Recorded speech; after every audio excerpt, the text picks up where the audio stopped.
আছে? ও যে স্বৈরাচার সৃষ্টি করছে এটা ওর উপহার, ও আর স্বৈরাচার সৃষ্টি করতে পারবে না। সাবেক নির্বাচন কমিশনার নুরুল হুদাকে জুতার মালা পরিয়ে পুলিশে দিল জনতা।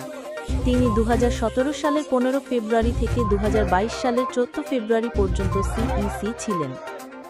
তার নেতৃত্বে থাকা কমিশনের অধীনে 2018 সালের একাদশ জাতীয় নির্বাচন অনুষ্ঠিত হয়।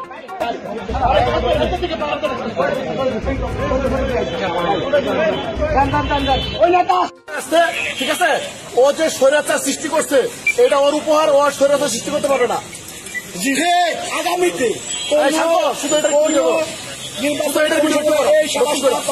কোন সরকার যেন